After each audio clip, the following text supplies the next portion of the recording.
MA পড়ো, BA পড়ো, কিংবা এসো এমফিল করে, সব শিক্ষাই অসম্পূর্ণ। আসল শিক্ষা বিয়ের পরে। বউই হলো বিবাহিতের সত্যিকারের শিক্ষাগুরু। প্রথম 6 মাস নবীন বরণ, তারপরে তুই পড়া শুরু। ভুলিয়ে দিয়ে আগের পড়া দিদিমণি কড়া কড়া এমন লেকচার দেবে ক্লাসে, বুঝবে তুমি 2-3 মাসে বাইরে যতই সিংহ সাজু, ঘরে তুমি আস্ত গরু।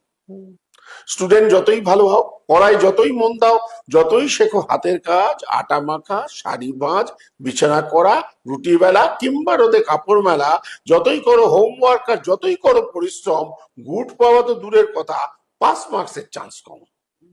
এই কোর্সের হয় না ফিনিশ। শিখতে হয় নানান জিনিস: ঘুম পাড়ানো, মশা তাড়ানো, উলের গোড়ার জট ছাড়ানো, লোডশেডিং এ হাওয়া করা, তাঁতের শাড়ির কুচি ধরা, বউয়ের খোপায় কাঁটা গোজা, খাটের তলায় চটি খোঁজা। কেমন করে পাতবে চাদর, কবার দিনে করবে আদর, কেমন করে করতে হবে শ্বশুর বাড়ির লোকের কদর। যতই লাগুক বোকা বোকা, যতই কেন পাগনা হাসি, ইংরেজিতে বলতে হবে আমি তোমায় ভালোবাসি। অভিজ্ঞতায় বুঝতে পারবে কোন কোন কাজ করতে নেই। সবসময় সত্যি কথা বলতে নেই, বউয়ের ভুল ধরতে নেই, অন্য মেয়ের গুণের তারিফ বউয়ের সামনে করতে নেই। ভয় পেও না, তোমায় কিন্তু মনে সাহস রাখতে হবে। নতুন রান্না শিখলে বউ আগে তোমায় চাকতে হবে। বউয়ের যখন মাথা ধরে রাত্রি তোমায় জাগতে হবে। মা যদি বউকে ঝাড়ে, সামনে থেকে ভাগতে হবে, নইলে কিন্তু পরে তোমায় ভগবানকে ডাকতে হবে।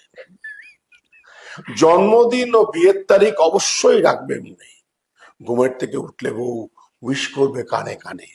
এই তারিখ দুটো ভুললে কিন্তু পরে তোমায় ভুগতে হবে, বেবনাসী রাতে তোমায় শোবার ঘরে ঢুকতে দেবে।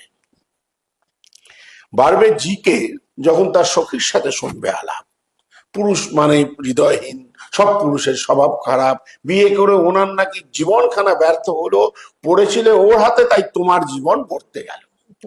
হতাশাতে হয়তো তখন ভাববে তুমি মনে মনে, পরস্পরের ইচ্ছা পূরণ এটাই শুধু বিয়ের মানে। কিন্তু নিয়ম মেনে সূর্য যখন অস্তা চলে যাবে, বারান্দাতে সাঁঝে তাকেই দেখবে অন্যভাবে। একাকিত্বের আধার যখন মনে ধরায় ভয়, জরাগ্রস্ত শরীর যখন তোমার বাধ্য নয়, প্রদীপ নিয়ে তোমায় সে খোঁজে অন্ধকারে, তোমার গায়ে চাদর দিয়ে হয়তো বলতে পারে, এই মানুষটাকে মানুষ করা আমার সাধ্য নয়। ভর দিয়ে তার কাঁধে হাতে ঘরের দিকে যেতে যেতে তুমিও তখন ভাববে মনে, আবার যদি জন্ম পাই, বিয়ে করে আবার যদি বেলতলাতে আবার যাই, ফাটুক মাথা তবু আমি শিক্ষাগুরু তোমাকেই চাই।